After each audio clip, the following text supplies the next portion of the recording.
Well, hey guys, Adam again, back at the playground, aka the garage.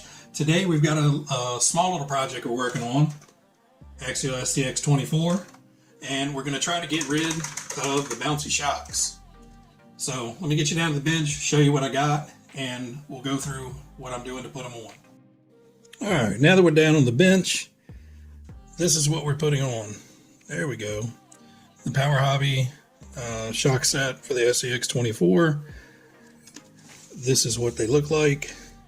So you have a silver aluminum threaded shock body, the nice shiny black with the false reservoir. These have metal ball ends compared to the factory ones. This is what the factory ones look like, all black plastic, plastic ball ends.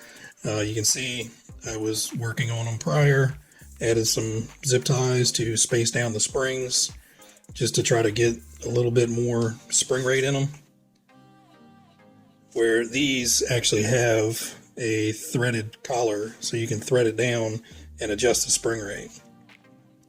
I've already put one on, so we have one up front versus the rear, so I do like the look of them. Hopefully they increase performance. One thing I did is I unscrewed the cap. Basically just pull the spring down, grab hold of the shock, the cap will thread right off. And then I had some leftover grease from a previous project. Basically I had a couple tubes that were essentially empty. Just squeeze them out, use a little piece of plastic, scoop up a glob, stick it into the end of the shock. You don't need a lot. If you put too much in here, it's just going to end up squeezing out of the bottom. Basically just want a little bit of thick grease or super thick silicone diff oil. Something to add lubrication, because you can hear this thing sliding up and down in the tube. You just want to lubricate that, as well as it adds a little bit of dampening. That thick grease kind of sliding back and forth creates a little bit of dampening action. Now, the factory ones do have the screws captured in them. The replacements come with new screws, and it actually comes with two different spring rates. So the firm come installed, and then the soft are optional. I feel the soft are entirely too soft. Hopefully the fronts will be a little less bouncy with the new, but we'll see. Alright guys, we got the fronts on, the backs are still stock, and as you can see, it looks like the front is raised up a little bit higher than the rear. Shock links are the same height. I think it's just, the spring tension is a little bit better on the stiff springs on the new ones. But the front, bounces like it kind of should, like it goes down and comes back. The back still has that boinginess to it that these little trucks are kind of common for. So I think that little tiny bit of grease in there, and it's not a whole lot, a little blob of grease, actually that's a little bit more than actually will go in. Any more than that, it's just going to start oozing out of the bottom as you cycle it. So it's not a lot of grease, does not take a whole lot. So I will get the other two on and get the truck put back together and kind of get a picture of it, the bounciness of it once the shell is on. That way it's fully weighted down, and that's what you guys are used to seeing, so it'll give you an idea if these will be worth your while. So real quick guys, before I get this last one on, I wanted to point out something. I know it's going to be hard to pick up on camera, but one side of that silver bushing, or the silver ball end, is smaller than that. So this is the big side, that's the little side. If the camera can focus on it, you can see the one end is a little bit smaller than the other. You want to put that big end out and the small end up against the car. So same thing on the bottom. You have a big end and a small end. And the reason you want that big end out is there's no way for this cup to go past that big end. So it essentially captures the shock onto the, captures the ball into the ball end. This small end can go through. So once this starts wearing out, if you have that small end out, this little tiny screw head isn't going to do anything to stop that from coming off. So you always want to make sure anytime you're running these ball ends, there should be a large and a small end. You always want that large end facing out to the screw, because it's captured up against the body here.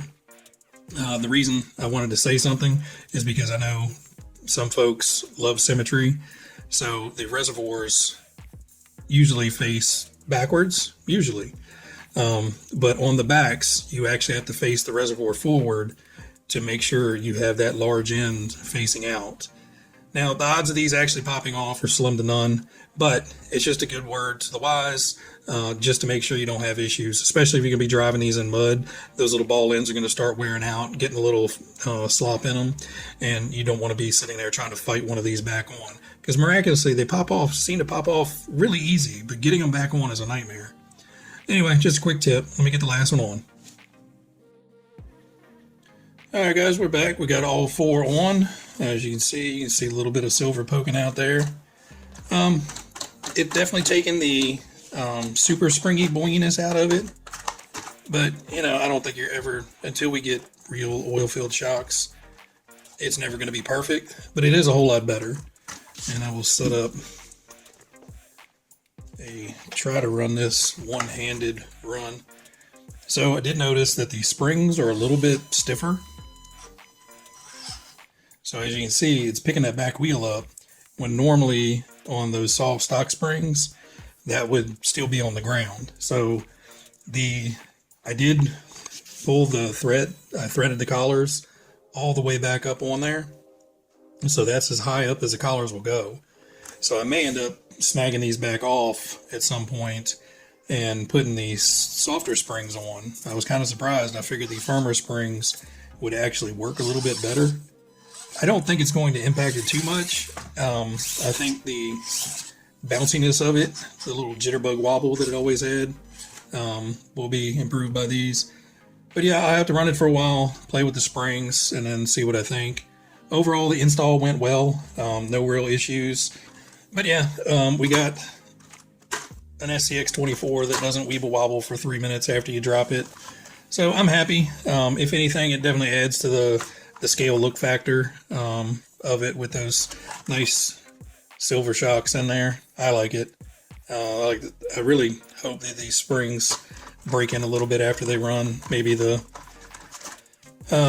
getting used to running it like that instead of the other way with kind of the really sloppy suspension.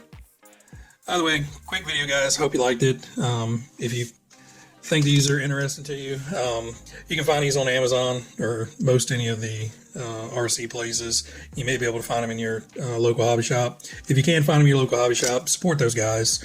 All of these run around 24 to 30 bucks. I'm pretty sure all of them are going to be about the same.